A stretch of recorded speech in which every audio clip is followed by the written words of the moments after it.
Well done for South Africa. All of us living here, of course, we were on the side of South Africa during the whole game, which was kind of nail-biting all through to the end. So, welcome also to Honorable Minister Lindi Vezulu, Minister of Social Development here.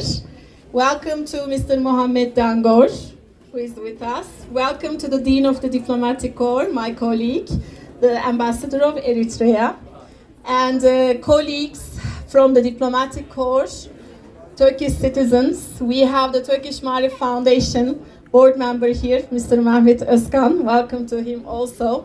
Also the Turkish Association of Turkish Diaspora and Businessmen, the president, Mr. Yüksel Timurdemir is here.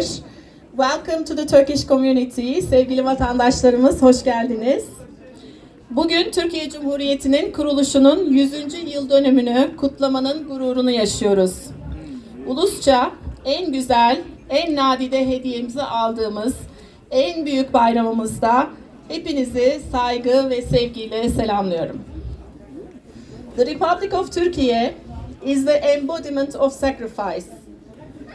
It is the result of the Turkish nation's struggle for independence, which was crowned with victory under the leadership of Gazi Mustafa Kemal Atatürk. Today, we commemorate with deep gratitude the founder of our republic, great leader Atatürk and his comrades, who sacrificed their lives for the independence, unity, and integrity of our country. Distinguished guests, Turkey has overcome many difficulties in a century. Currently, the 19th largest economy in the world, Turkey has emerged with its young and educated population of 85 million, competitive workforce, dynamic private sector, and advanced technological infrastructure in the transportation, telecommunications, and energy sectors. As we celebrate the 100th anniversary of the establishment of our republic, I would like to touch upon a little bit on the flourishing relations between Turkey and South Africa. The bilateral trade volume has reached 3.3 billion US dollars, which is a record level achieved so far in our history. Our President, Mr.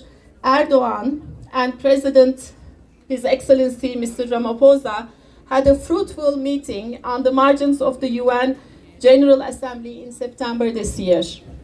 We look forward to sustaining such high-level exchanges and the convening of the first binational commission in Turkey in the ensuing period. Our previous foreign minister, Mr. Çavuşoğlu, visited South Africa this June on the invitation of Minister Her Excellency Pandor.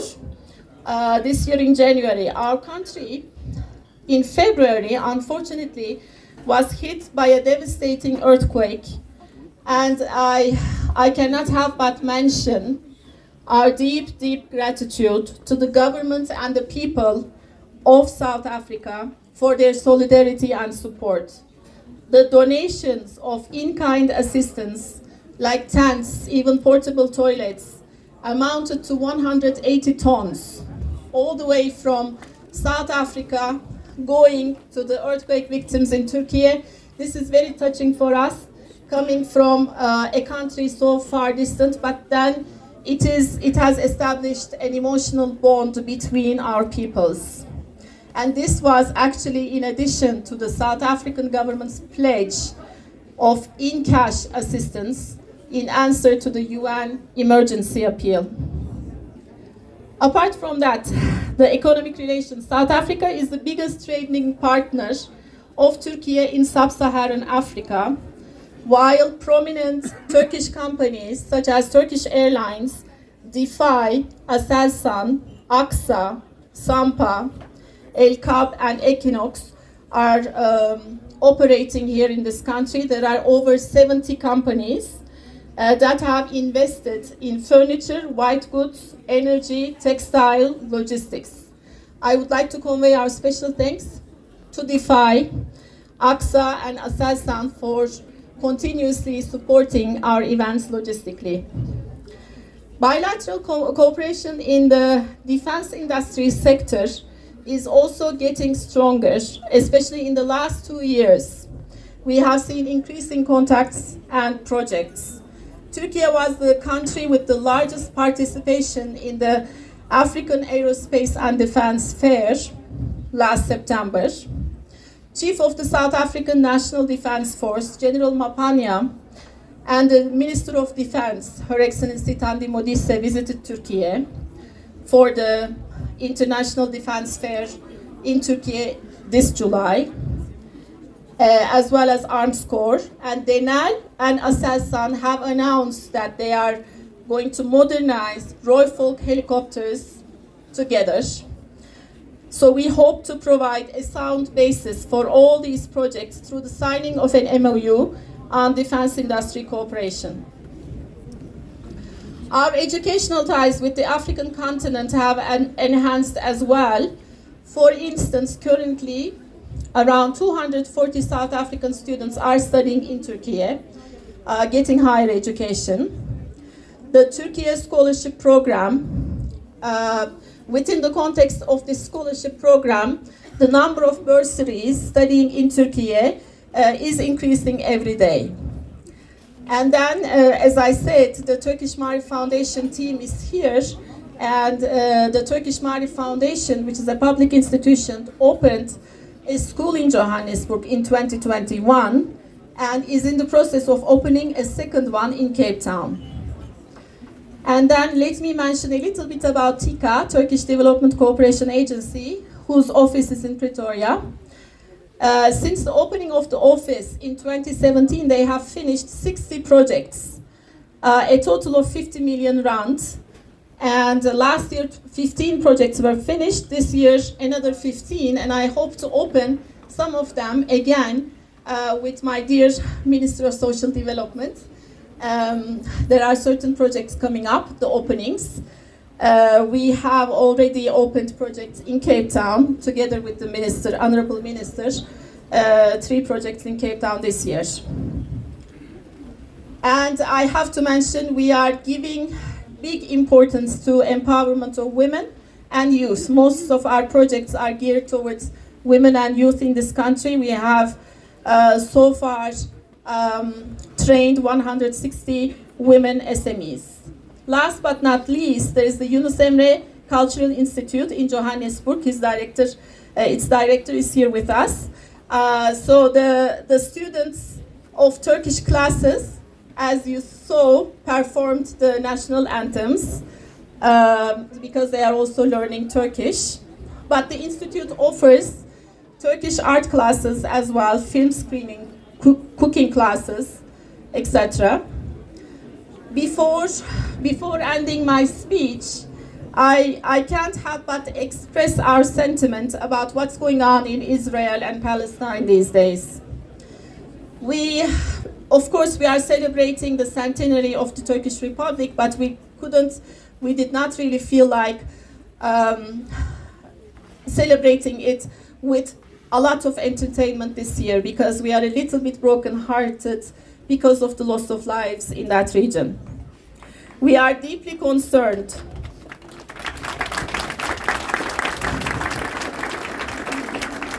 We are deeply concerned about the violence and strongly condemn the loss of civilian lives.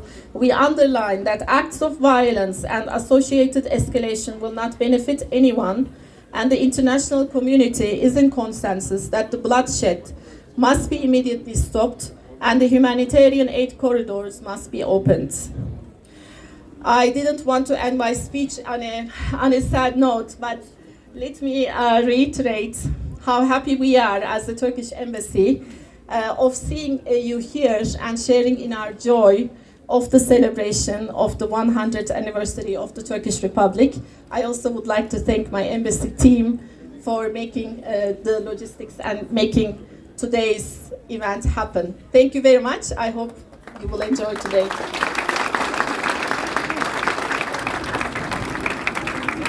For that opportunity, a very good afternoon to you all. Of course, it's raining in our language, or in our languages, not just in isiZulu. When it rains, we say it's a blessing. But unfortunately, this rain is very cold, so I don't know if it's a blessing or not. Hopefully, let's keep it that it's a blessing. Our gracious host, Ambassador Kandas of the Republic of Turkiye to South Africa, South African ministers, if there are any present besides myself, Your Excellency, Dean of the Diplomatic Corps, Excellencies, Ambassadors, High Commissioners and heads of international organizations residing in South Africa, members of the Diplomatic Corps, distinguished guests, ladies and gentlemen. Ambassador, allow me to bask in the glory which you spoke to earlier on, to the back-to-back Rugby World Cup victory by South Africa. Yes, you are correct. It was really nail-biting. But somehow we knew we were going to win. I think so.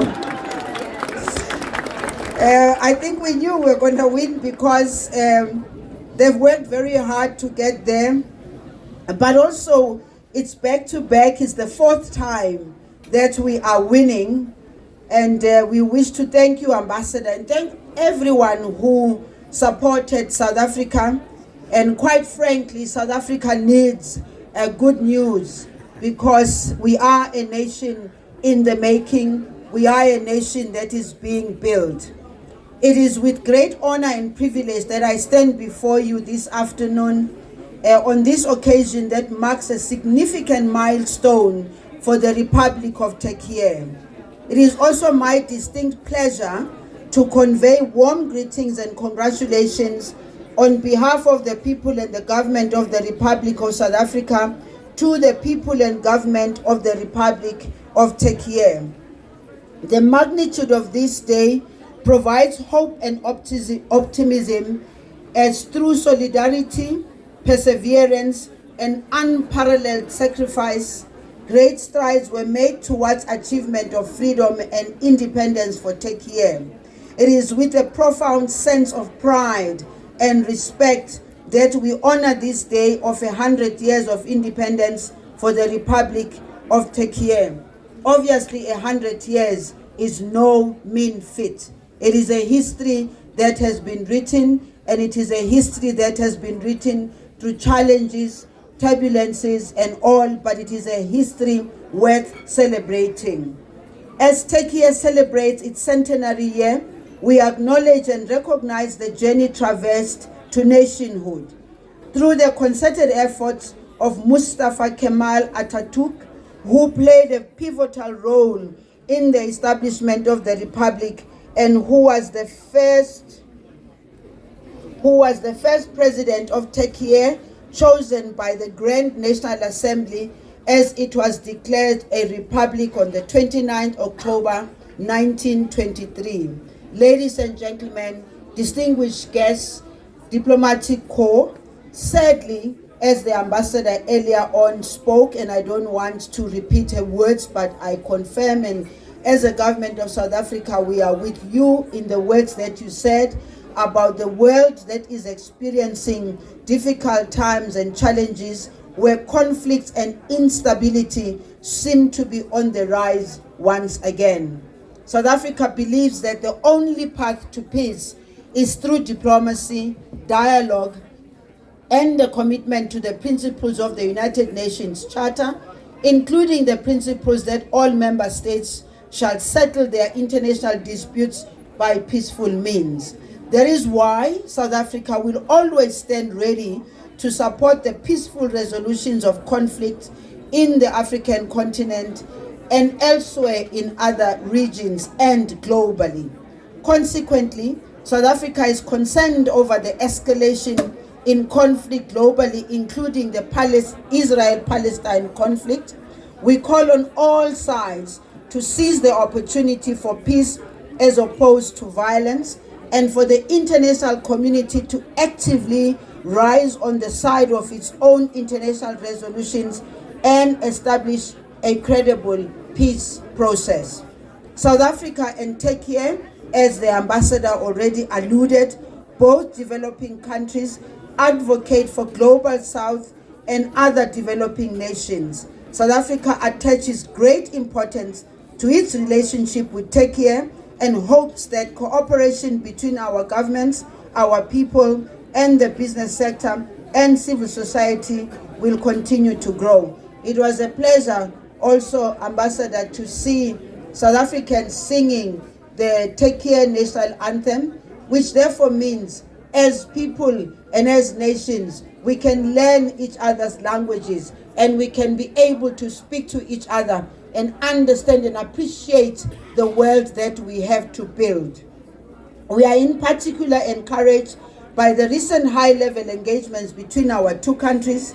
At the beginning of the year, the Minister of International Relations and Cooperation, Dr. Naledi Pandor, held fruitful discussions with the former Minister of Foreign Affairs of the Republic of Turkey, His Excellency Kavusoglu, I hope I'm pronouncing it properly, during an official visit to South Africa for bilateral consultations. Your Excellency, the South African government is encouraged by the significant increase in bilateral trade between the two countries over the past years.